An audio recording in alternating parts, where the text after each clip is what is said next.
So 245, today we're talking about some standouts in last night's matchup between Colorado and Chicago. And obviously, first we're going to get to, and this will be a bit of a shorter episode, but first we'll get to Nathan McKinnon's 1,000th point. So originally he had his 1,000th point on a goal and on a play 8 minutes into the game, and that was called off. And eventually he ended up getting it later on in the game and ended up getting his 1,000th career point. So it's just a testament to his career, how well he's played throughout his career, and how much better he's gotten in the prime of his career thus far. I think he played a really good game yesterday too. Just he was creating a lot of chances from the first period on, and creating a lot of volume and creating a lot of entries. And he was really noticeable at being able to use his speed, of course. And I think that's something that's when he's rolling, he's hard to stop. I think with any great player in the league.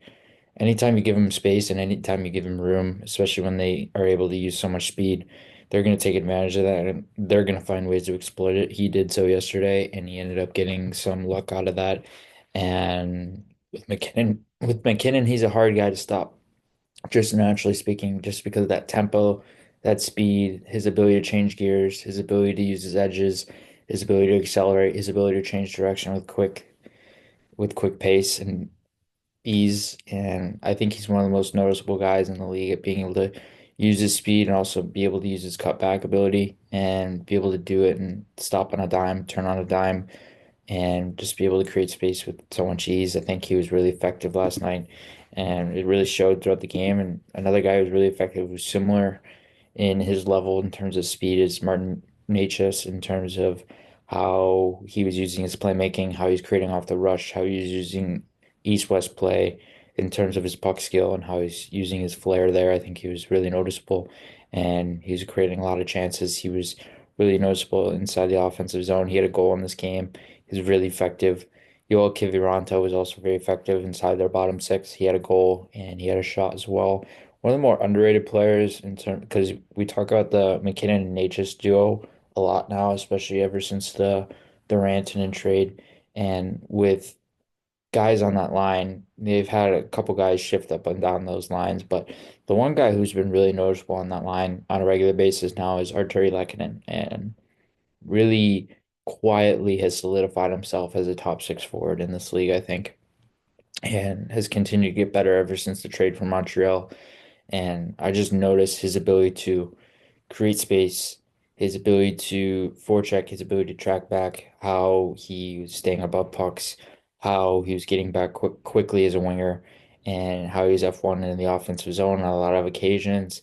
And that whole trio, they're really dangerous because they create with speed, they forecheck with speed, they close space quickly with their speed, and on the power play, they're dangerous because most of the time they're playing together as well. So those three have a lot of chemistry together. They're really noticeable together, and they are just creating a lot of space for each other, often on the puck.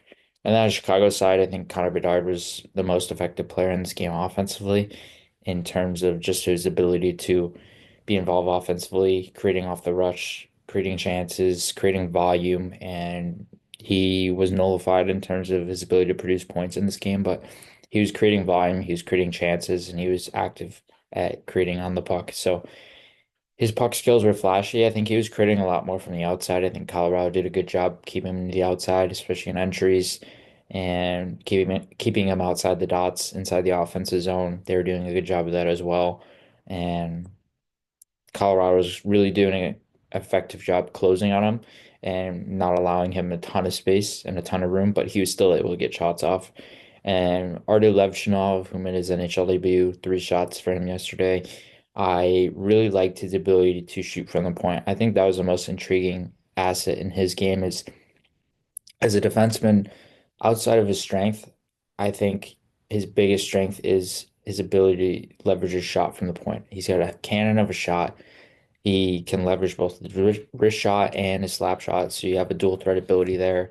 I think just the way he played yesterday, he could be one of the best shooting blue liners on the Blackhawks if he plays and sticks with them longer term. I think with the makeup of his game, it's really intriguing to watch based on how he shoots the puck, how he's able to find space offensively, how he's able to walk the line. He is a filled out 6'2", so he's strong on the puck. He's strong on his feet. He's hard to knock off the puck, and he's hard to hit. He's a guy he's physical, but when he takes the physicality from other players, he doesn't really bend or breaks too easily. He doesn't fall down too easily. So he's got that strength and uses that to his advantage. I think Spencer Knight was very effective in goal overall. He had a couple saves where he misjudged his glove and his tracking with his glove, but I think or not saves, a couple of goals where he misjudged his tracking with his glove side. But other than that, he was effective at being able to angle guys off and being able to cut the angle down, stay on top of the crease, especially when McKinnon was coming down the flanks or driving the net. He wasn't afraid to stand on top of the crease and be able to be active and be a little bit more aggressive there.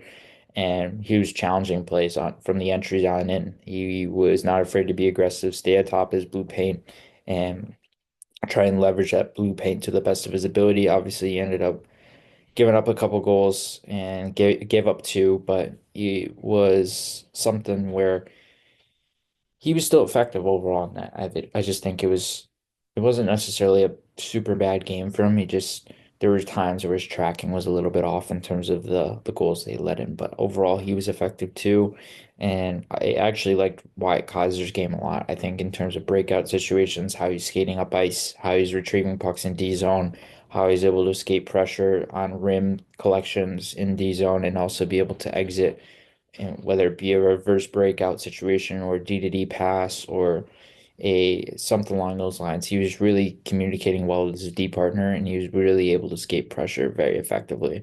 I think his best attributes is skating when talking about Wyatt Kaiser and how he's able to separate in terms of that first stride, that first edge to be able to get away from pressure and be able to escape it. And he was just showcasing that on a regular basis. He was really effective at being able to get off the hop and move off the hop and really use not necessarily acceleration speed, but use a bit of separation speed to get away from Colorado's forecheckers as well.